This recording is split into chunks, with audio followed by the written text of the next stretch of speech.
ispovedujem smelo, Isuse, Gospod, verujem od srce.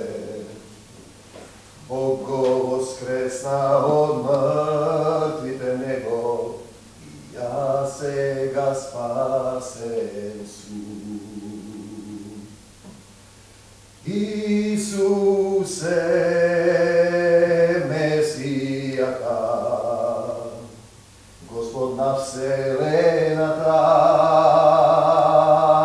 slava ta je njegova, a nije Božja nevesta. Pobednici nad zlotom nije sme, preku krta Hristova, so sila dana duh odveli me, tako naš slava ti.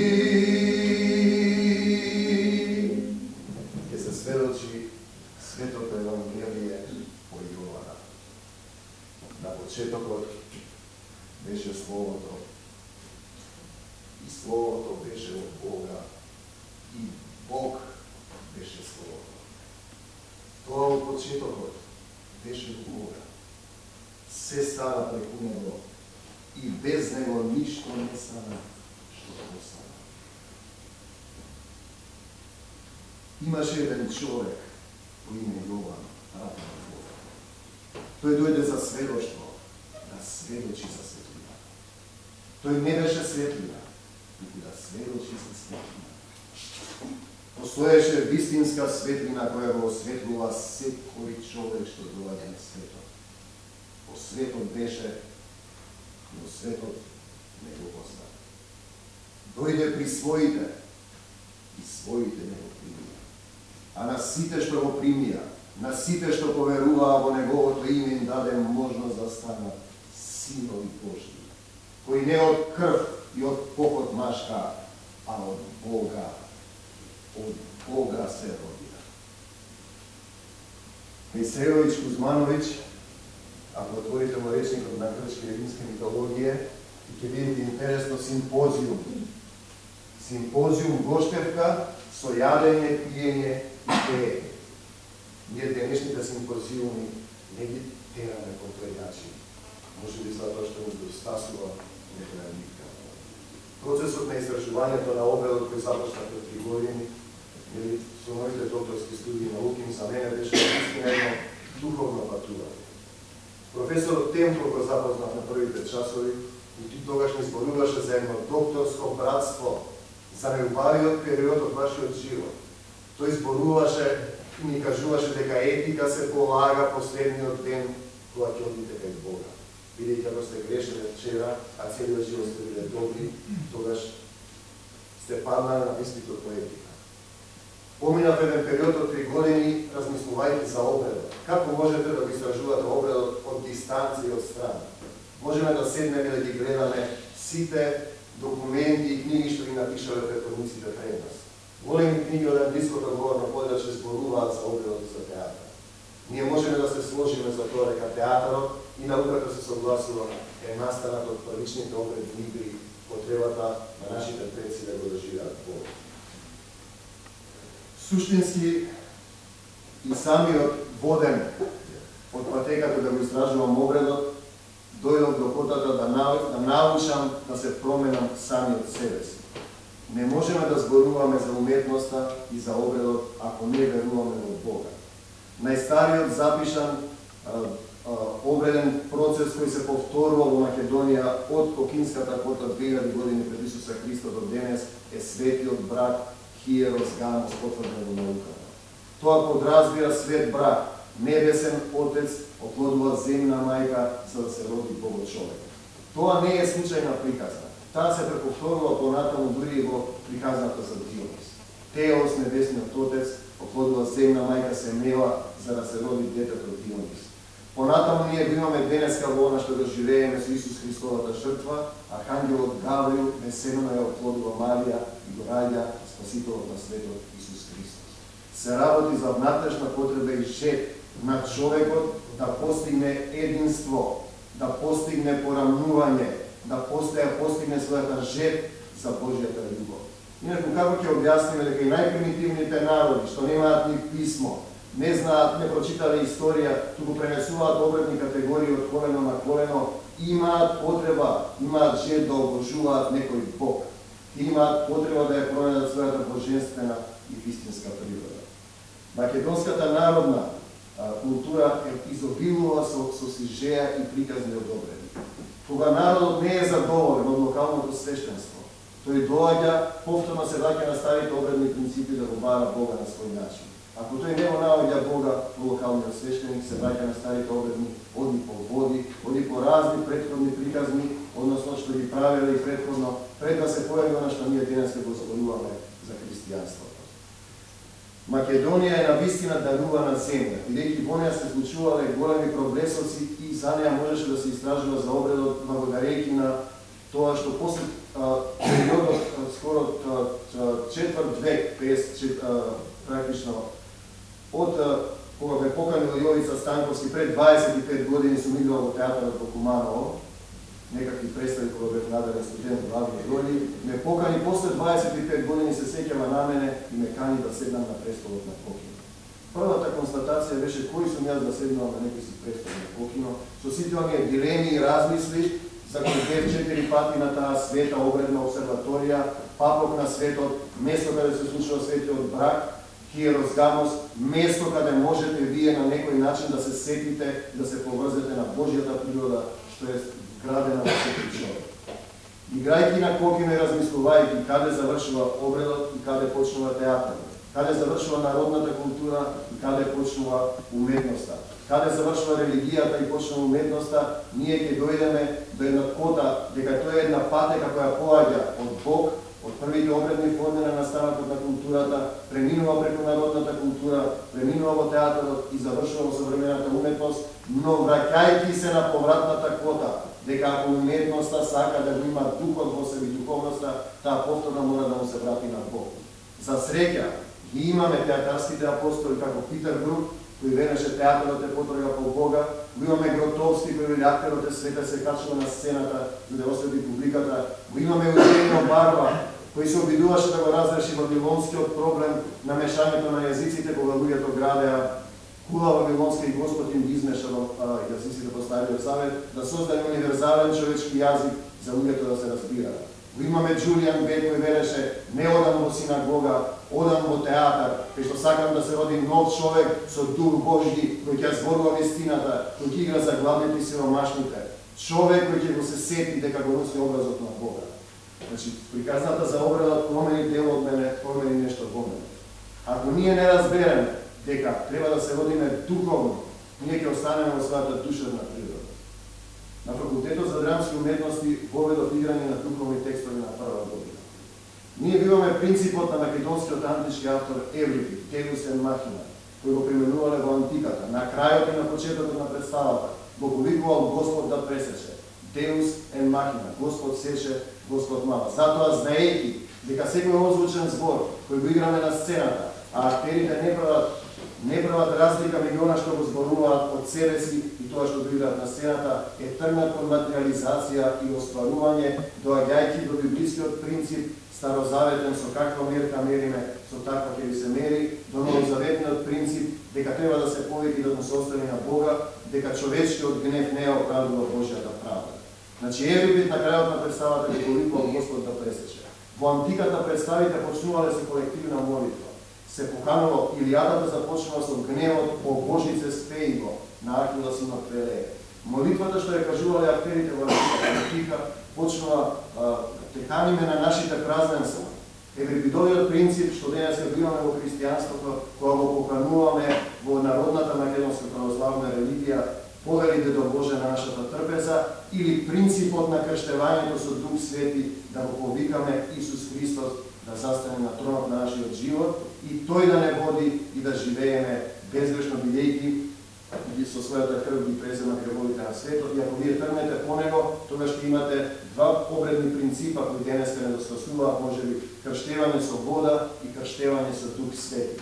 символично присутно крштевање во претходните религии, се потопува стариот човек и се раѓа еден нов безгрешен човек кој го избрал, односно го поканил по системот на претходните религиски системи Господ да живее во него и тој да живее духовен, да ги кажува зборовите што треба и да размислува дека еден ден за своите постапки треба да се појави и да одговара пред Бог.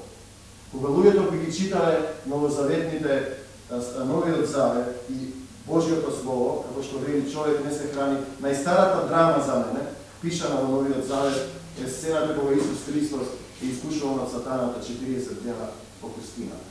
Сатаната му вели вака, значи тој зборува пишан текст и Исус му одговара со пишан текст. Ако си Бог каже на овие камења да станат лебови, а Исус му вели, пишано е, човек не се храни само од леб, туку од секој збор што излегува од устата на Бога.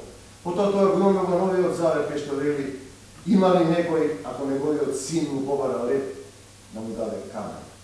Следната сцена е кога тој му вели, ако си Бог, фрли се од карпите. Исус му одговара повторно со цитат од Светото Писмо. Значи, имаме духовна драма, напишана од Светиот Дух, во која разговараат сатаната и Исус. Тоа е можеби една од оние драми кои историјата на театарот и науката ги пренебрегнала и не размислува за нив на божествен начин, односно од контекстот на одредноста. Кога му вели, ако си Бог, фрли се од озгора, а Исус му вели, не го искушувај Господ својот Бог, и последното кога му вели, ако ми се поклониш, ќе ти го подарам светот, а тој му вели, само на својот Бог му се поклонува. Значи, ние зборуваме за обреден принцип на играње за Бог. Имаме многу луѓе кои поминале во историјата на театарот, кои се значајни, а не ги знаеме. Исидора Данка, играм за Господ, ја остварувам неговата Божја мисија, ја пренесувам неговата порака. Луѓето кои ќе дојдат до тој принцип, настапот на сцената има друга сила, зборот има друга вредност. Има еден текст кај што види и Словото стана тело и се всели во нас полно со благодат и вистина. Ние зборуваме за живо Слово, отелотворено, Слово кој излегува од Бог и која пренесува Божја порака. Не да се убиваме, не да се мразиме, не да судиме, не да завидуваме, туку да живееме по образот на небесниот. И тоа е последниот и конечен обред. Кога еден актер ќе застане на сцената, во првичните фази, од кога театарот се одвинал и го заборавил Бог, потоа се поделили на две институции, театарот и црквата. Едната мисли дека е избрана да зборува за Бог и го затвора во едни религиски догми, а другиот го заборава театарот Бог и игра сам од себе, самиот стана обоготворен, обожен, се обожува самиот себе и создава еден свет, не размислувајќи дека на крајот треба да се сеќа, ако не се сеќава од Новиот Завет од Светото Писмо, барем на Еврипи, да го повика Господ да пресече тоа што го создава во представата. Бидејќи режисерот помислува дека е Господ, драмскиот автор создава текстови кои се озвучуваат, ги повторува публиката и тие полека стануваат стварност, како една песна или една од нашите македонски тажни песни кои ги повторуваме со колоњи и со тажење, тие полека стануваат од индивидуалното во колективна свест и се тргнати кон материализација. Процесот на пишување на обредот е тешко да се разбере ако го гледате од дистанца. Ако не разберете дека Господ ми даде покрај играњето со театарски представи со студенти духовни текстови, дружење со Штет Златко Давидко се ми ги покаже обредите на вода, дружењето со Георги Филев со кој разговаравме, изборувавме за другиот свет и за Божјата природа на човекот и посебно што, фала му на Господа, бев директен учесник на молбените терапии во име приселување во име на Исус Христос е пастор Константин Кајшаров. Тогаш јас зборувам за еден човек што влегол во обредот и не може да се врати назад. Затоа што и кога денеска излегувам тука, јас знам дека излегувам пред Бог. Се што работам го правам за Бог, а не за луѓе. И сведочам со Словото на Бог за тоа што треба ние да го знаеме. Уметноста без Бога е душевна. Ако го повикате Бог да игра во вашите драми, во вашите романи, во вашите дела, таа станува духовна и има поинаква сила. Тоа подразбира да променува, да преобразува, она што Аристотел го вика да доживеете катарза, да ве натера да размислувате на поинаков начин или да ве подсети дека како што го носиме образот на земјиот, ќе го носиме и образот на небесниот. Како што има тело душевно, има и тело духовно. И дека за секој збор што ќе го изговориме на земјата ќе одговараме на судниот ден.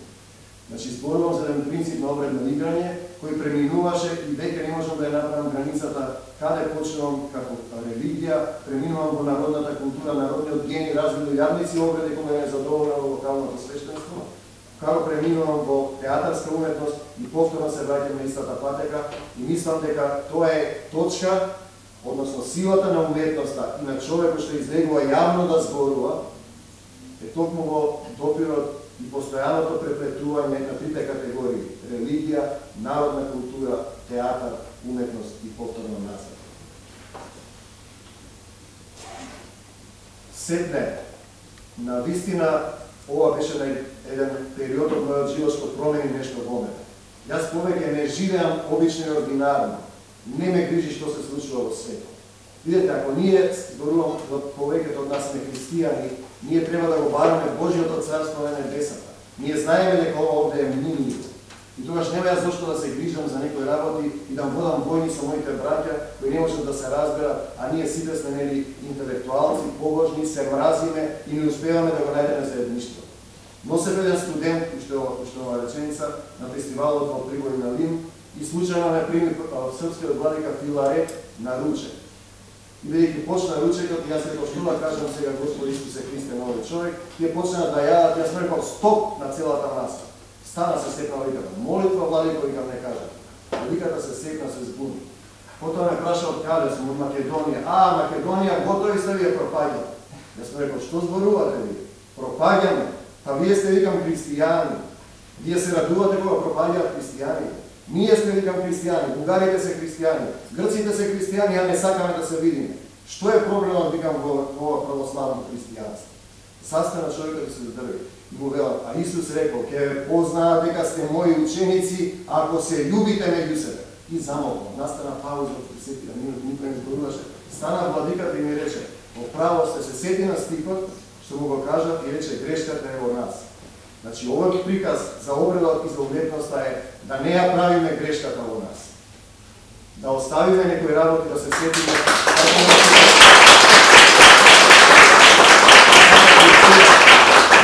да има духовна традиција на поврзаност со Бог, затоа што тоа го рекла Ребека Вест, а не само на други луѓе. Македонската култура не е технички трик, туку духовна непрекината поврзаност со Бог и со зданието. Ние зборуваме тогаш за еден духовен принцип, зашто Македонија не е случајна земја. Не се случајни Свети Кирил и Методија, любимето на Исус Христос, Свети Климент и Наум, даваа слова. Не се случајни богомилите кои имаа реакција против хиерархијата на земното свештенство и земните цареви во црквата. Не се случајни сите овие подвиги. Ние имаме некаква духовна задача која, истражувајќи ги обредите, се уште се молам да можеме да се собереме и да ја исполниме. Не со мраза, не со осудување насилие, туку со допирот и потребата да го пронајдеме Бог со Божјата љубов. Благодарам.